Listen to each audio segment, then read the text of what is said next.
ओम नमो भगवते वासुदेवाय नमः। आप सभी का हमारे चैनल आध्यात्मिक सागर में बहुत बहुत स्वागत है। आज आप सुनेंगे माघ मास महात्म्य का अध्याय 4।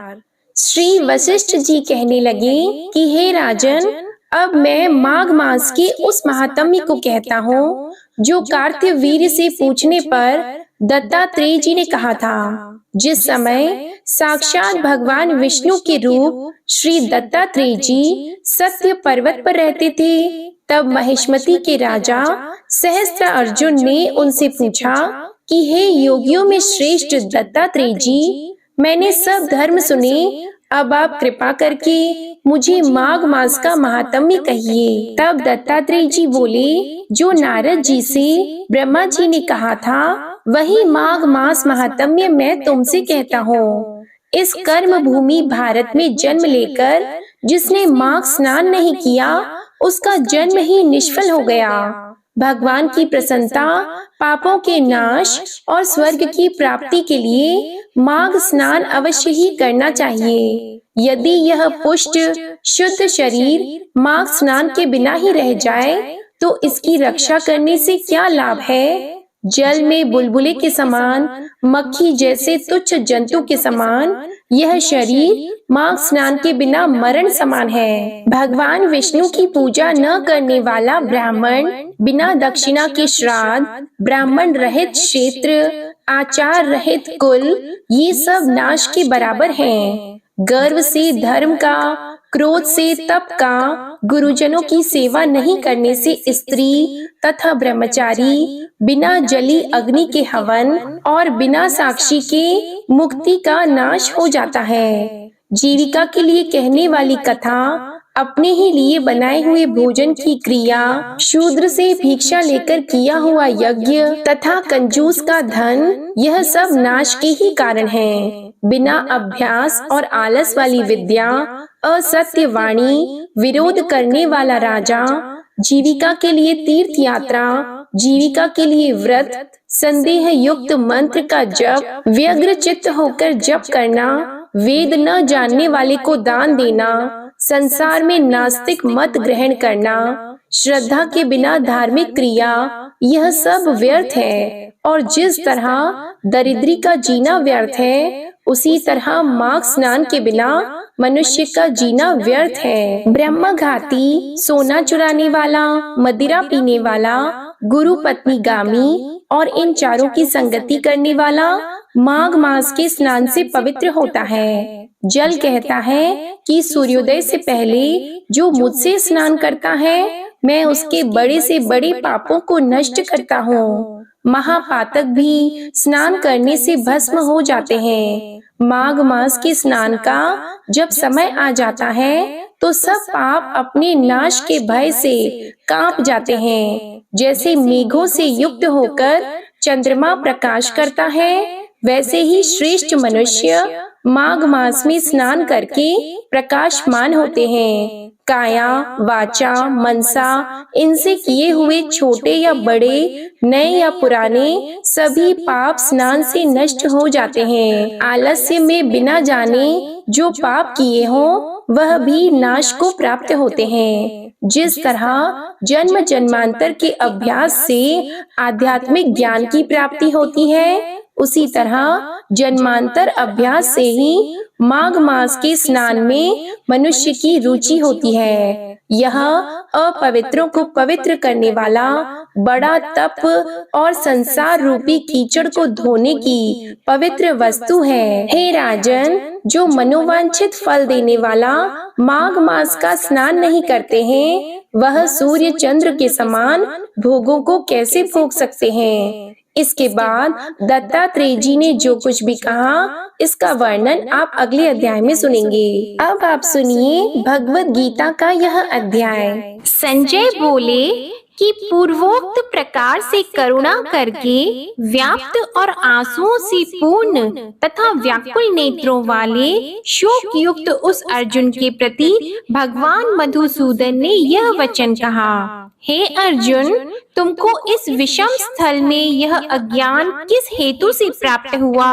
क्योंकि यह न तो श्रेष्ठ पुरुषों से आचरण किया गया है, न स्वर्ग को देने वाला है, न कीर्ति को करने वाला है। इसलिए हे अर्जुन, नपुंसकता को मत प्राप्त हो, यह तेरे योग्य नहीं है। हे परंतप, तुच्छ हृदय की दुर्बलता को त्याग कर युद्ध के लिए खड़ा हो। तब अर्जुन बोले कि हे मधुसूदन, मैं रणभूमि में भीष्म पितामह और द्रोणाचार्य के प्रति किस प्रकार बाणों से युद्ध करूंगा, क्योंकि हे मधुसूदन, वे दोनों ही पूजनीय हैं। इसलिए इन महानुभाव गुरुजनों को न मारकर इस लोक में भिक्षा का अन्न भी भोगना कल्याणकारक समझता हूँ, क्योंकि गुरुजनों को मारकर भी इस लोक में रुधिर से सने हुए अर्थ और काम रूप भोगों को ही तो भोगूंगा। और हम लोग यह भी नहीं जानते कि हमारे लिए क्या करना श्रेष्ठ है, अथवा यह भी नहीं जानते कि हम जीतेंगे या हमको वे जीतेंगे। और जिनको मारकर हम जीना भी नहीं चाहते, वे ही धृतराष्ट्र के पुत्र हमारे सामने खड़े हैं। इसलिए कायरता रूप दोष करके उपहत हुए स्वभाव वाला और धर्म के विषय में मोहित चित्त हुआ मैं आपसे पूछता हूँ, जो कुछ निश्चय किया हुआ कल्याणकारक साधन हो वह मेरे लिए कहिए, क्योंकि मैं आपका शिष्य हूँ। इसलिए आपके शरण हुए मेरे को शिक्षा दीजिए, क्योंकि भूमि में निष्कंटक धन धान्य संपन्न राज्य को और देवताओं के स्वामी पने को प्राप्त होकर भी मैं उस उपाय को नहीं देखता हूँ जो कि मेरी इंद्रियों के सुखाने वाले शोक को दूर कर सके। तब संजय बोले, हे राजन, निद्रा को जीतने वाले अर्जुन अंतर्यामी श्री कृष्ण महाराज के प्रति इस प्रकार कहकर फिर श्री गोविंद भगवान से युद्ध नहीं करूंगा ऐसा स्पष्ट कहकर चुप हो गए। उसके उपरांत हे भारतवंशी धृतराष्ट्र, अंतर्यामी श्री कृष्ण महाराज ने दोनों सेनाओं के बीच में उस शोक युक्त अर्जुन को हंसते हुए ये वचन कहे, हे अर्जुन, तू न शोक करने योग्यों के लिए शोक करता है और पंडितों के से वचन को कहता है, परंतु पंडित जन जिनके प्राण चले गए हैं उनके लिए और जिनके प्राण नहीं गए हैं उनके लिए भी शोक नहीं करते हैं, क्योंकि आत्मा नित्य है। इसलिए शोक करना अयुक्त है। वास्तव में न तो ऐसा ही है कि मैं किसी काल में नहीं था अथवा तू नहीं था, अथवा ये राजा लोग नहीं थे, और न ऐसा ही है कि इससे आगे हम सब नहीं रहेंगे, किंतु जैसे जीव आत्मा की इस देह में कुमार, युवा और वृद्धावस्था होती है, वैसे ही अन्य शरीर की प्राप्ति होती है। उस विषय में धीर पुरुष नहीं मोहित होता है। अर्थात जैसे कुमार, युवा और जरावस्था रूप स्थूल शरीर का विकार अज्ञान से आत्मा में भसता है, वैसे ही एक शरीर से दूसरे शरीर को प्राप्त होना रूप सूक्ष्म शरीर का विकार भी अज्ञान से ही आत्मा में बसता है। इसलिए तत्व को जानने वाला धीर पुरुष इस विषय में मोहित नहीं होता है। हे कुंती पुत्र, सर्दी, गर्मी और सुख दुख को देने वाले इंद्रिय और विषयों के संयोग तो क्षण भंगुर और अनित्य हैं। इसलिए हे भरतवंशी अर्जुन, उनको तू सहन कर, क्योंकि हे पुरुष श्रेष्ठ, दुख सुख को समान समझने वाले जिस धीर पुरुष को ये इंद्रियों के विषय व्याकुल नहीं कर सकते, वह मोक्ष के लिए योग्य होता है। और हे अर्जुन, असत वस्तु का तो अस्तित्व नहीं है और सत का अभाव नहीं है। इस प्रकार इन दोनों का ही तत्वज्ञानी पुरुषों द्वारा देखा गया है। इस न्याय के अनुसार नाश रहित तो उसको जान की जिससे यह संपूर्ण जगत व्याप्त है, क्योंकि इस अविनाशी का विनाश करने को कोई भी समर्थ नहीं है। और इस नाश रहित अप्रमेय नित्य स्वरूप जीव आत्मा के ये सब शरीर नाशवान कहे गए हैं। इसलिए हे भरतवंशी अर्जुन, तू युद्ध कर। जो इस आत्मा को मारने वाला समझता है तथा जो इसको मरा हुआ मानता है, वे दोनों ही नहीं जानते क्योंकि यह आत्मा न मारता है न मारा जाता है। यह आत्मा किसी काल में भी न जन्मता है और न मरता है, अथवा न यह आत्मा होकर के फिर होने वाला है, क्योंकि यह अजन्मा, नित्य, शाश्वत और पुरातन है। शरीर के नाश होने पर भी यह नाश नहीं होता है। हे पृथा पुत्र अर्जुन, जो पुरुष इस आत्मा को नाश रहित, नित्य, अजन्मा और अव्यय जानता है, वह पुरुष कैसे किसको मरवाता है और कैसे किसको मारता है। और यदि तू कहे कि मैं तो शरीरों के वियोग का शोक करता हूँ, तो यह भी उचित नहीं है, क्योंकि जैसे मनुष्य पुराने वस्त्रों को त्याग कर दूसरे नए वस्त्रों को ग्रहण करता है, वैसे ही जीव आत्मा पुराने शरीरों को त्याग कर दूसरे नए शरीरों को प्राप्त होता है। हे अर्जुन, इस आत्मा को शस्त्र आदि नहीं काट सकते हैं और इसको आग नहीं जला सकती और इसको जल गीला नहीं कर सकता है और वायु इसको सुखा नहीं सकती, क्योंकि यह आत्मा अछेद्य है, अशोष्य है तथा यह आत्मा निसंदेह, नित्य, सर्वव्यापक,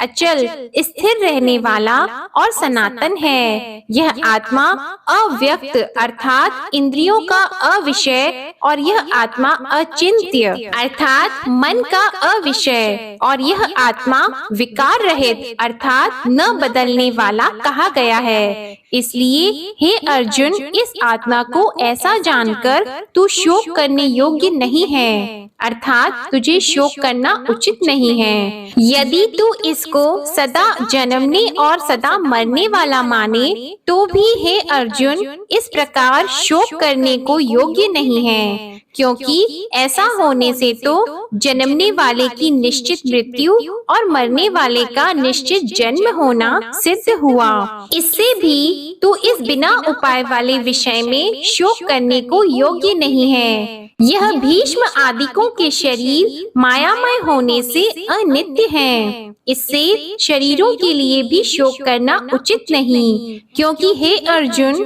संपूर्ण प्राणी जन्म से पहले बिना शरीर वाले और मरने के बाद भी बिना शरीर वाले ही हैं। केवल बीच में ही शरीर वाले प्रतीत होते हैं। फिर उस विषय में क्या चिंता है? हे अर्जुन, यह आत्मत्व बड़ा गहन है, इसलिए कोई महापुरुष ही इस आत्मा को आश्चर्य की ज्यों देखता है और वैसे ही दूसरा कोई महापुरुष ही आश्चर्य की ज्यों इसके तत्व को कहता है और दूसरा कोई ही इस आत्मा को आश्चर्य की ज्यों सुनता है और कोई कोई सुनकर भी इस आत्मा को नहीं जानता। हे अर्जुन, यह आत्मा सबके शरीर में सदा ही अवध्य है, इसलिए संपूर्ण भूत प्राणियों के लिए तू शोक करने को योग्य नहीं है और अपने धर्म को देखकर भी तू भय करने को योग्य नहीं है, क्योंकि धर्म युक्त युद्ध से बढ़कर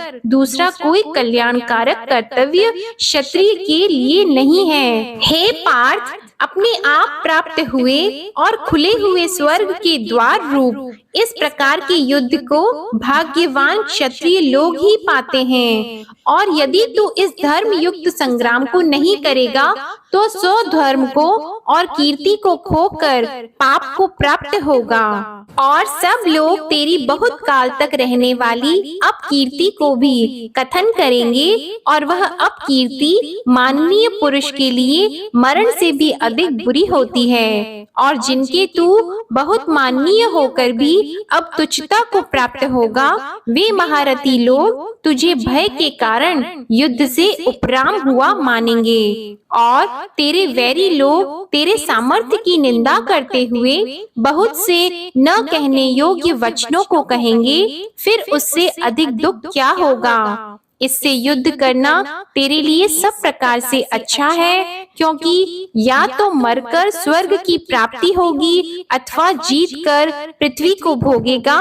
इसलिए हे अर्जुन, युद्ध के लिए निश्चय वाला होकर खड़ा हो। यदि तुझे स्वर्ग तथा राज्य की इच्छा न हो तो भी सुख दुख, लाभ हानि और जय पराजय को समान समझकर उसके उपरांत युद्ध के लिए तैयार हो। इस प्रकार युद्ध करने से तू पाप को प्राप्त नहीं होगा। हे पार्थ, यह बुद्धि तेरे लिए ज्ञान योग के विषय में कही गई और इसी को अब निष्काम कर्म योग के विषय में सुन। जिस बुद्धि से युक्त हुआ तू कर्मों के बंधन को अच्छी तरह से नाश करेगा, इस निष्काम कर्म योग में आरंभ का अर्थात बीज का नाश नहीं है और उल्टा फल स्वरूप दोष भी नहीं होता है। इसलिए इस निष्काम कर्म योग रूप धर्म का थोड़ा भी साधन जन्म मृत्यु रूप महान भय से उद्धार कर देता है। हे अर्जुन,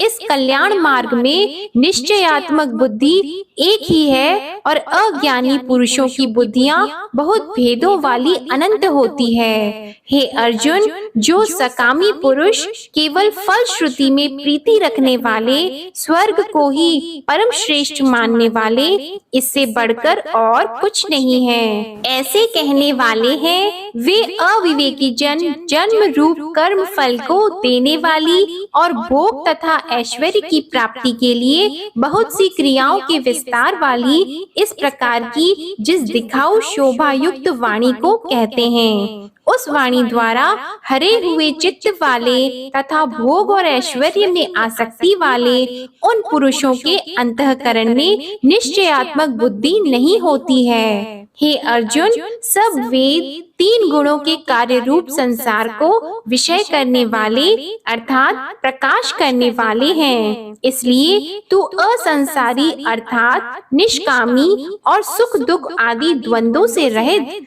नित्य वस्तु में स्थित तथा योग क्षेम को न चाहने वाले और आत्मपरायण हो। क्योंकि मनुष्य का सब ओर से परिपूर्ण जलाशय के प्राप्त होने पर छोटे जलाशय में जितना प्रयोजन रहता है, अच्छी प्रकार ब्रह्मा को जानने वाले ब्राह्मण का भी सब वेदों में उतना ही प्रयोजन रहता है। अर्थात जैसे बड़े जलाशय के प्राप्त हो जाने पर जल के लिए छोटे जलाशयों की आवश्यकता नहीं रहती, वैसे ही ब्रह्मानंद की प्राप्ति होने पर आनंद के लिए वेदों की आवश्यकता नहीं रहती। इससे तेरा कर्म करने मात्र में ही अधिकार होवे, फल में भी कभी नहीं, और तू कर्मों के फल की वासना वाला भी मत हो तथा तेरी कर्म न करने में भी प्रीति न होवे। हे धनंजय, आसक्ति को त्याग कर तथा सिद्धि और असिद्धि में समान बुद्धि वाला होकर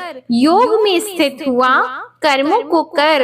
यह समत्व भाव ही योग नाम से कहा जाता है। इस समत्व रूप बुद्धि योग से सकाम कर्म अत्यंत तुच्छ है। इसलिए हे धनंजय, समत्व बुद्धि योग का आश्रय ग्रहण कर, क्योंकि फल की वासना वाले अत्यंत दीन हैं। समत्व बुद्धि युक्त पुरुष पुण्य पाप दोनों को ही इस लोक में ही त्याग देता है, अर्थात उनसे लिपायमान नहीं होता। इससे समत्व बुद्धि योग के लिए ही चेष्टा कर। यह समत्व बुद्धि रूप योग ही कर्मों में चतुरता है, अर्थात कर्म बंधन से छूटने का उपाय है। क्योंकि बुद्धि योग युक्त ज्ञानी जन कर्मों से उत्पन्न होने वाले फल को त्याग कर जन्म रूप बंधन से छूटे हुए निर्दोष अर्थात अमृतमय परम पद को प्राप्त होते हैं। हे अर्जुन, जिस काल में तेरी बुद्धि मोह रूप दलदल को बिल्कुल तर जाएगी, तब तू सुनने योग्य और सुने हुए के वैराग्य को प्राप्त होगा। जब तेरी अनेक प्रकार के सिद्धांतों को सुनने से विचलित हुई बुद्धि परमात्मा के स्वरूप में अचल और स्थिर ठहर जाएगी, तब तू समत्व रूप योग को प्राप्त होगा। इस प्रकार भगवान के वचनों को सुनकर अर्जुन ने पूछा, हे केशव, समाधि में स्थित बुद्धि वाले पुरुष का क्या लक्षण है और स्थिर बुद्धि पुरुष कैसे बोलता है, कैसे बैठता है, कैसे चलता है?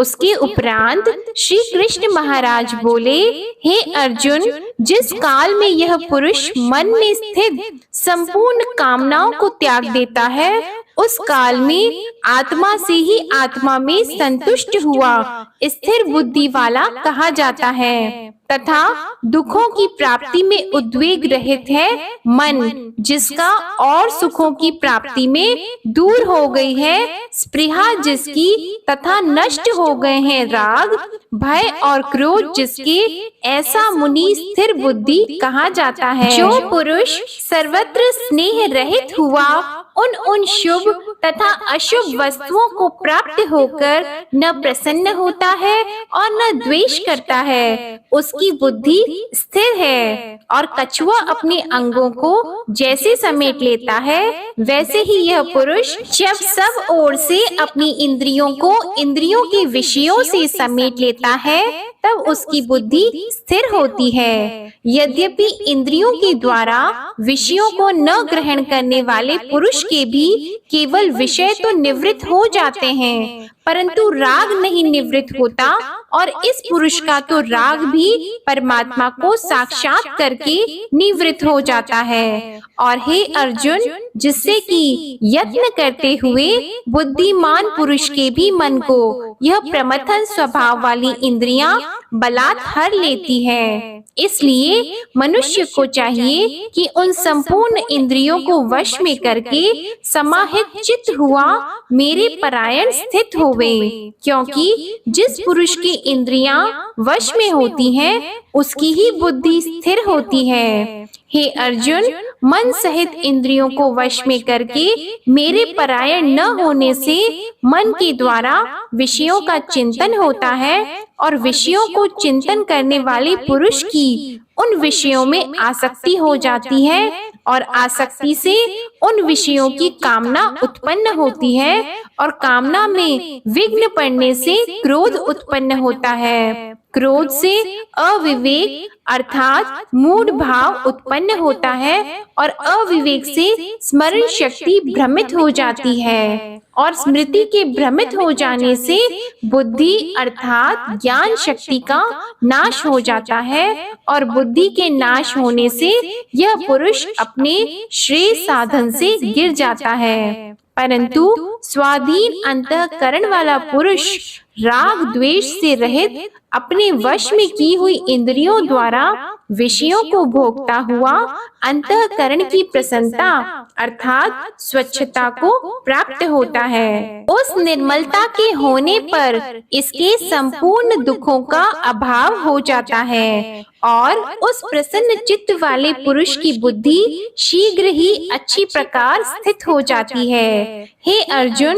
साधन रहित पुरुष के अंतःकरण में श्रेष्ठ बुद्धि नहीं होती है, और उस अयुक्त के अंतःकरण में आस्तिक भाव भी नहीं होता है, और बिना आस्तिक भाव वाले पुरुष को शांति भी नहीं होती। फिर शांति रहित पुरुष को सुख कैसे हो सकता है? क्योंकि जल में वायु नाव को जैसे हर लेता है, वैसे ही विषयों में विचरती हुई इंद्रियों के बीच में जिस इंद्रिय के साथ मन रहता है, वह एक ही इंद्रिय इस अयुक्त पुरुष की बुद्धि को हरण कर लेती है। इससे हे महाबाहो, जिस पुरुष की इंद्रियां सब प्रकार इंद्रियों के विषयों से वश में की हुई होती है, उसकी बुद्धि स्थिर होती है। और हे अर्जुन, संपूर्ण भूत प्राणियों के लिए जो रात्रि है, उस नित्य शुद्ध बोध स्वरूप परमानंद में भगवत को प्राप्त हुआ योगी पुरुष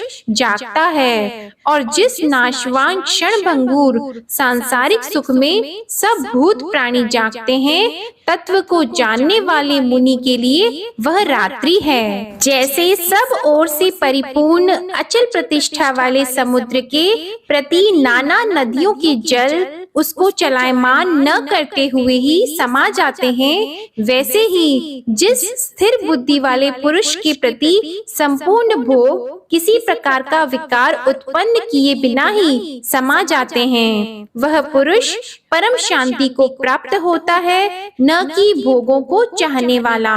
क्योंकि जो पुरुष संपूर्ण कामनाओं को त्याग कर ममता रहित और अहंकार रहित, स्पृहा रहित हुआ बरतता है, वह शांति को प्राप्त होता है। हे अर्जुन, यह ब्रह्मा को प्राप्त हुए पुरुष की स्थिति है। इसको प्राप्त होकर योगी कभी मोहित नहीं होता है और अंत काल में भी इस निष्ठा में स्थित होकर ब्रह्मानंद को प्राप्त हो जाता है। अब आप सुनिए श्री कृष्ण चालीसा पाठ। बंशी शोभित कर मधुर, नील जलद तन श्याम, अरुण अधर जनुबिंब फल, नयन कमल अभिराम। पूर्ण इंद्र अरविंद मुख, पीतांबर शुभ साज, जय मनमोहन मदन छवि, कृष्ण चंद्र महाराज। जय यदुनंदन जय जगवंदन, जय वसुदेव देवकी नंदन, जय यशोदा सुत नंद दुलारे, जय प्रभु भक्तन की द्रुग तारे। जय नट नागर नाग नथैया, कृष्ण कन्हैया धेनु चरैया। पुनि नख पर प्रभु गिरिवर धारो, आओ दीनन कष्ट निवारो। वंशी मधुर अधर धरि टेरो, होवे पूर्ण विनय यह मेरो।